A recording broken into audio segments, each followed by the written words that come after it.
나와서 얼마나 필요 없게 정말 영상을 통해 나왔는데요.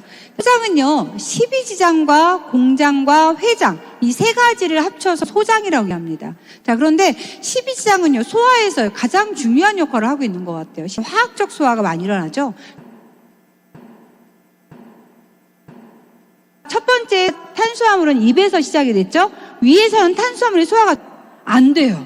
그냥 거쳐가는 거예요. 위에서는 단백질이 1차 소화가 시작이 됩니다. 그럼 고기는 입에서도 안 됐고요. 위에서도 안 된 거예요. 12지장에 내려왔을 때 이제 그때부터 소화가 되기 시작합니다. 12지장에 내려왔을 때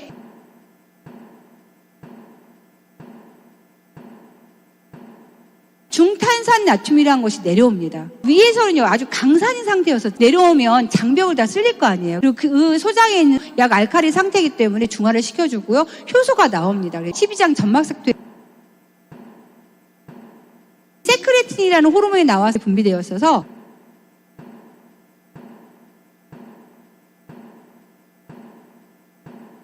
이자에서는 소화 효소가 나오는데 탄수화물 분해 효소, 단백질 분해 요소, 지방 분해 요소 세 가지가 나옵니다. 아직 못했던 나머지를 2당으로 쪼개는 역할을 이 이자에서 해줍니다. 자, 그러면 입에서 음식물을 잘 씹지 않은 상태로 내려간다고 생각하면 누가 부담을 느끼게 될까요?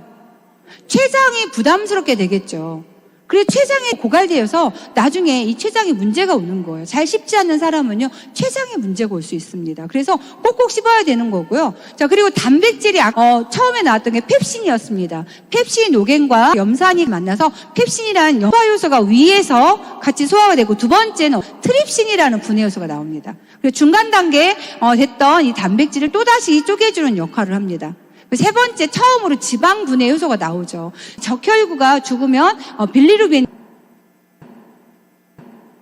간에서 만들어진 콜레스테롤과 그 두 가지 원료로 해서 간에서는 쓸개 즙을 만들어서 고농축을 시켜가지고 내분에서 지방의 유화자, 지방을 쪼개는 도움을 주는 거예요. 그리고 나서 마지막으로 이자에서 지금 라이페스로 이 지방을 모노글리세이드하고 지방산을 쪼개준 역할을 해주고 있어요. 자, 그리고 이제 소장에 왔을 때 12장에서 그 다음에 공장이란 곳에 왔을 때 소화효소 장액이 나오게 되거든요. 이곳에서 마지막에 말테이스라는 게 나와서 이 2당으로 쪼개진 걸 단당으로 쪼개주는 역할을 합니다. 그리고 단백질 소화 마지막으로 완성이 되죠. 아미노산으로 분해가 됩니다. 공장 회장에서 해주는 역할, 소장의 약 40%인데 지금 여기서 융털이 아주 많아서 이곳에서 소화 흡수가 이루어진다고 얘기하죠. 소장의 기능이 약한 사람들이 먹은 걸 끌어다 쓰지 못하는 경우가 굉장히 많아요.